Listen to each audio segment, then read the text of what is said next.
এজনীয়া শিক্ষকৰে চলিছে বহু বিদ্যালয়। সমস্যা সমাধান হোৱা নাই টিউটৰসকলৰ। প্ৰাদেশিকীকৰণ হোৱা নাই হাজাৰ হাজাৰ শিক্ষানুষ্ঠানৰ। শিক্ষা বিভাগৰ এটাৰ পাছত এটা সমস্যাৰ ৰাজহুৱা বিধানসভাত। ইগৰাকীৰ পিছত সিগৰাকী বিধায়কে উত্থাপন কৰিলে বহু প্ৰশ্ন।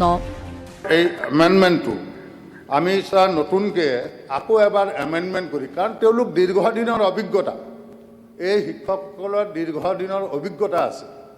গতিকে নৰ্মেল যিখিনি টিচাৰ ছিলেকশ্যনৰ কাৰণে আমি টেট পাতিছোঁ, আজি তেওঁলোকক আমি কিয় ৰিলেক্সেশ্যন দিয়াৰ কথা চৰকাৰে চিন্তা কৰিব নোৱাৰোঁ? পোষ্ট গ্ৰেজুৱেট টিচাৰ নথকাৰ কাৰণে ছাত্ৰ এডমিশ্যন লৈছে হাইস্কুল হায়াৰ ছেকেণ্ডেৰীত, কিন্তু ক্লাছ কৰিব পৰা নাই, যাৰ কাৰণে ৰিজাল্ট ভাল হোৱা নাই।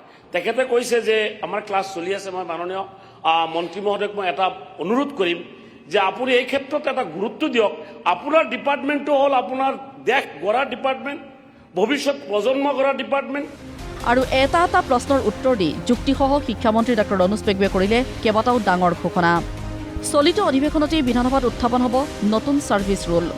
নতুন ছাৰ্ভিচ ৰুলৰ মতেহে হ'ব স্নাতক আৰু স্নাতকোত্তৰ শিক্ষকৰ নতুন নিযুক্তি। আৰু এখনেই শিক্ষক শিক্ষয়িত্ৰীৰ কাৰণে এখন কমন ইউনিফাইড ছাৰ্ভিচ ৰুল হ'ব লাগে। সেই কমন ইউনিফাইড ছাৰ্ভিচ ৰুলৰ খচৰা প্ৰস্তুত কৰা হ'ল আৰু অসমত যিমান শিক্ষক সংগঠন আছে সকলো শিক্ষক সংগঠনৰ তেওঁলোকৰ মতামত তাত লোৱা হৈছে। ইতিমধ্যে শিক্ষক সংগঠনবিলাকে তেওঁলোকৰ মতামত দিছে। এই বিধানসভাতে যিকোনো এটা শুভ দিনত আমি ছাৰ্ভিচ ৰুলখন আনিম আৰু সেইখন গৃহীত হোৱাৰ পাছত আমি graduate teacher, post graduate teacher নতুন ছাৰ্ভিচ ৰুল মতে আমি ৰিক্ৰুটমেণ্ট কৰিম। এই কথাটো মই আজি সদনক জনাইছোঁ। বিধানসভাৰ মজিয়াতেই শিক্ষামন্ত্ৰীৰ আন এক ঘোষণা। টিউটৰসকলক উন্নীত কৰা নহয় শিক্ষক পদলৈ। শিক্ষক পদলৈ উন্নীত নহলেও টিউটৰসকলৰ দৰমহা বছৰি বৃদ্ধি হৈ থাকিব 6%কৈ।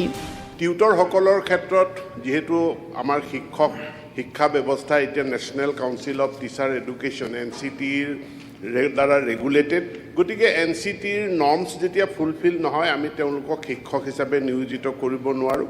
আমি টিউটৰ হিচাপে নিয়োজিত কৰিছোঁ আৰু টিউটৰসকলৰ যি ফিক্স পে আছে, যোৱা চৰকাৰৰ দিনতে আমি 2025-26 এই সিদ্ধান্ত গ্ৰহণ কৰিছোঁ যে এতিয়াৰ পৰা টিউটৰসকলৰ যি মাননি আছে প্ৰতি বছৰে 6% হাৰত সি বৃদ্ধি পাই গৈ থাকিব আৰু তাৰ কাৰণে পুনৰ আমি কোনো সিদ্ধান্ত ল'বলগীয়া নাই। সমান্তৰালভাৱে 2025ৰ প্ৰাদেশিকীকৰণৰ আওতাত নপৰা শিক্ষানুষ্ঠানৰ শিক্ষকসকলৰ বাবে পদক্ষেপ ল'বলৈ বিশেষ আহ্বান জনাইছিল বিধায়ক আব্দুৰ ৰহিম আহমেদে। কিন্তু শিক্ষামন্ত্ৰীৰ ঘোষণা, গুৰু দক্ষিণা আঁচনিৰ অধীনত বিশেষ সাহায্য প্ৰদান কৰা হ'ব সেইসকল শিক্ষকক।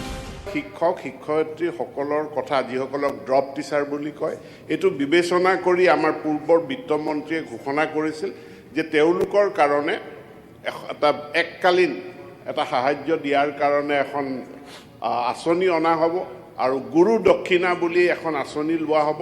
তাৰ কাৰণে আমি শিক্ষা বিভাগে গুৰু দক্ষিণা এটা পৰ্টেল খুলিলোঁ যে কোন কোন বাদ পৰি গ'ল।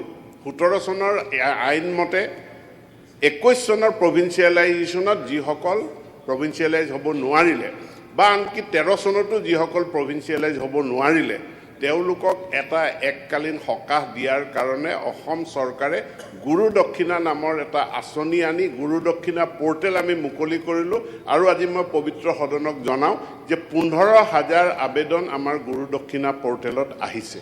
অন্যহাতে 2025 চনত সংশোধন কৰা প্ৰাদেশিকীকৰণ আইনৰ অধীনত শিক্ষা বিভাগে লাভ কৰিছে নিম্ন প্ৰাথমিকৰ 6,163খন, উচ্চ প্ৰাথমিকৰ 10,101খন, উচ্চ মাধ্যমিকৰ 5,733খন আৰু ডিগ্ৰী কলেজৰ 1,698খন আবেদন। এইসমূহ আবেদন বৰ্তমান পৰীক্ষা কৰি থকা হৈছে বুলি স্পষ্ট কৰিছে শিক্ষামন্ত্ৰীয়ে। এতিয়া আমি আইনৰ আধাৰত এইখিনিৰ স্ক্ৰুটিনি আৰম্ভ হৈছে। এখনকৈ সকলোবিলাকৰ মানে যুক্তিযুক্ততা, তেওঁলোকৰ ইলিজিবিলিটি ক্ৰাইটেৰিয়া ফুলফিল কৰে নকৰে এইখিনি স্ক্ৰুটিনি কৰি তাৰ ওপৰত চৰকাৰখনে আইনমতে সিদ্ধান্ত গ্ৰহণ কৰিব। অন্যহাতে বিভিন্ন স্থানত কৰ্মৰত মহিলা শিক্ষয়িত্ৰীৰ নিৰাপত্তাক লৈও প্ৰশ্ন উত্থাপন বিধায়ক শিলাদিত্যদেৱৰ।